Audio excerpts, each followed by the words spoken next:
Hey everyone, Presito here, your second favorite Uniswap ape.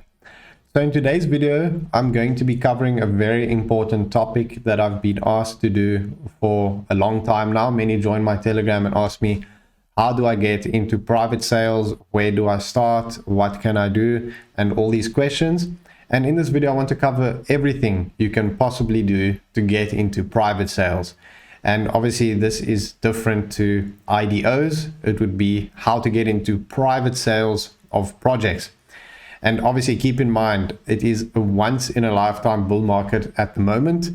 So you have to grind. I mean, there's no other way about it. You have to put in the time. It's very time consuming, but the way you should look at it is these gains can't last forever. So while they're here, make the best of it. Sacrifice other things in your life, because once you make these pro gains, obviously your life can change. So now let's get into what they are exactly. What is private round? What is seed? What is public? So obviously if you're in crypto for a while now, you already know what these are. But if you're not 100% sure what the difference is, seed is usually the earliest round, and that is really probably the hardest to get into if you're just starting in crypto. It's usually reserved for big VCs, big companies, and those who can really add the most value. Then there's private round, which is also really hard to get into, especially now during the bull market. But that's also for VCs and so on, and influencers and things like that. Then you get the public round, which is the IDO. This is on the launch pad platforms most of the time. And that generally you have to hold a lot of tokens to get in that. As I said, seed and private, hardest to get, but you can get bigger allocations, 1,000 upwards, for example. Whereas in public sale, especially now, you stake how many tokens? I don't know, 30,000 worth of launchpad tokens to get a couple $100 allocation. However, it is less risk because you're getting in when you already know it's super hyped. Whereas if you get in seed or private, sometimes it's early and you don't know how the project will perform. But that's why you need to really have an investor mindset in seed and private, and do your proper due diligence and know what you're investing in. Obviously with IDO, there is the risk that you're holding $30,000 worth of launchpad tokens, and if it goes bear market, those tokens can lose a lot of value, and then it wasn't worthwhile. So that's why it's so sought after to get into private rounds.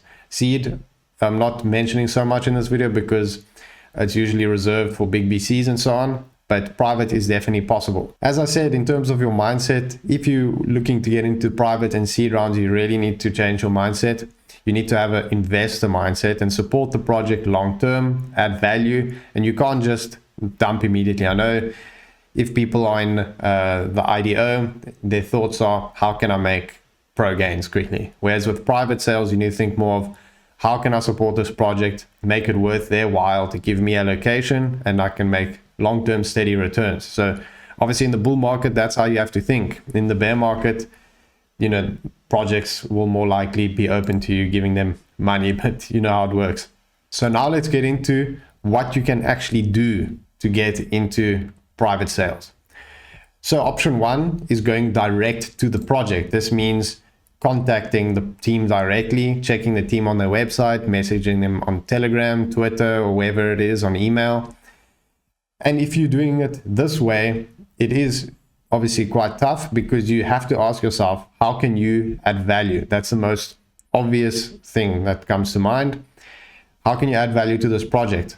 Because at the moment, there's tons of capital in the market. I mean, there's thousands of people willing to invest a lot of money to these private sales, but why would they choose you over someone else? I mean, a project's raising $1 million, they've got $10 million offered.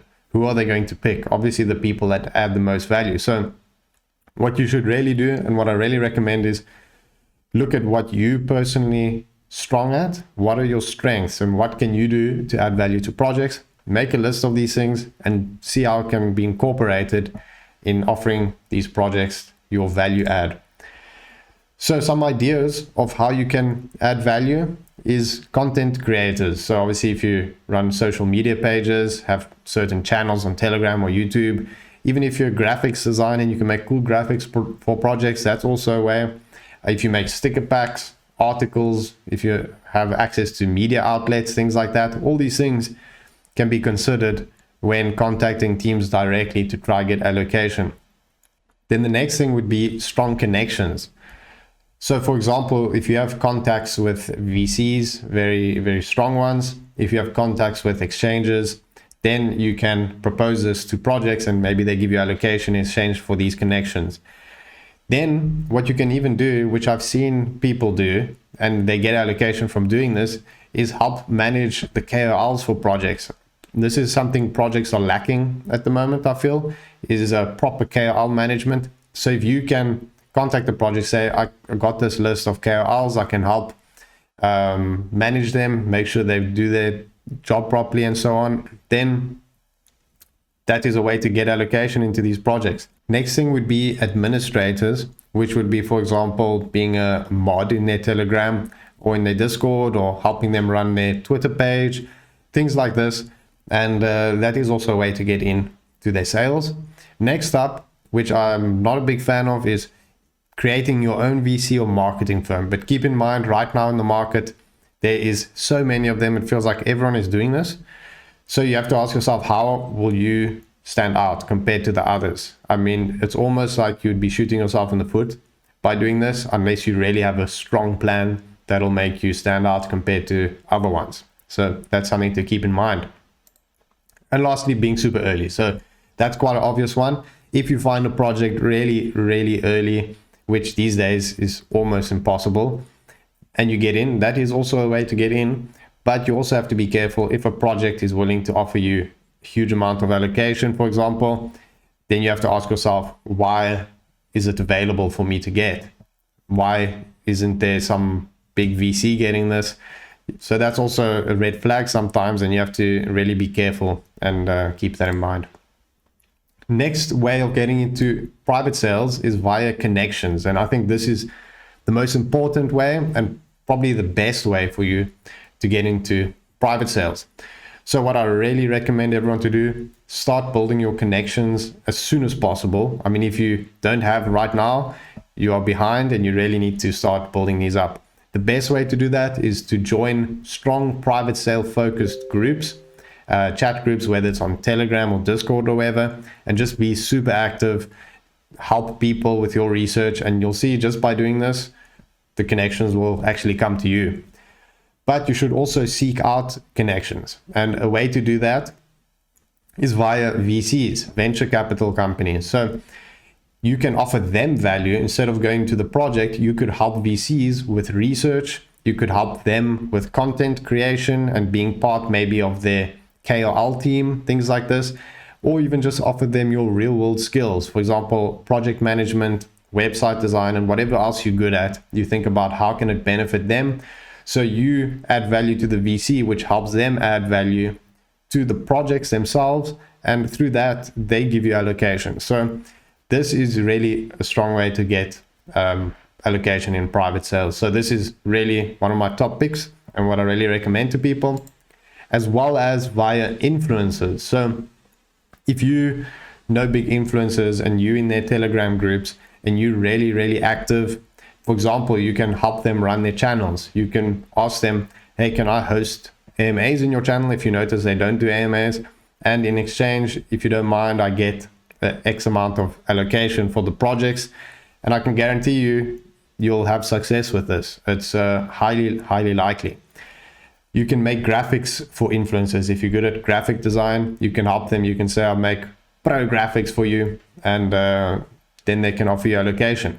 Same with moderation. If you help them be moderators in their chat and help look after it, be active, keep it all looking good, then you also increase your chance of getting allocation. Also helping them with research. So I think these two ways are probably the ones you'll have the most success with.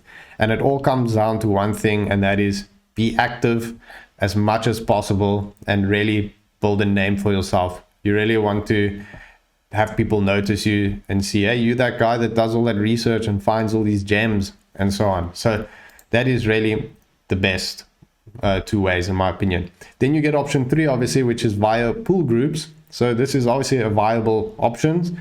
But to keep in mind, some pool groups require tokens. Some require you to add value as well, so they don't just let anyone in. Some require you to do a lot of research as well, and being well connected also benefits. Sometimes it's a requirement as well. There is some risks with that though.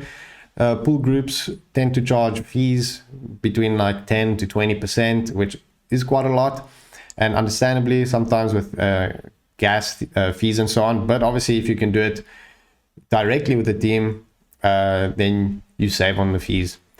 And also you have to be careful in pool groups with the quality of the projects. You need to do some more due diligence, because you never know. So this option, I mean, it's an option, but I'm not the biggest fan of it. If I had to choose, via VCs, via influencers, and direct to the team is what you really need to be focusing on. And that is really the best ways you can get allocation in private sales. So just to summarize everything, you have to put in a lot of time. That's number one. As long as you're active and you put in a lot of time, you'll get the allocations. It will come. Secondly, you can't expect it just to be handed to you. You have to really hunt it. And I mean, contact teams, follow up, keep showing ways you can add value. That's the most important. You need to add value somehow, especially since it's the bull market. Build a name for yourself and a reputation. You want to be known as the guy that, as I said, finds the gems, the guy that's trustworthy, the guy that doesn't dump instantly. If you're known as the dumper, projects will start picking that up and you won't get allocation. And then build connections.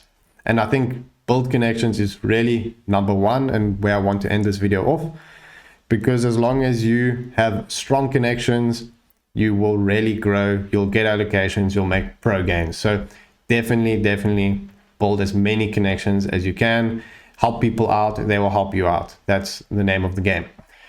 So definitely join my Telegram. I think if you join my Telegram and you be active there, you'll have many opportunities. I share everything about private sales, all the hot upcoming ones in my announcement channel, as well as the normal Telegram group. So definitely join that.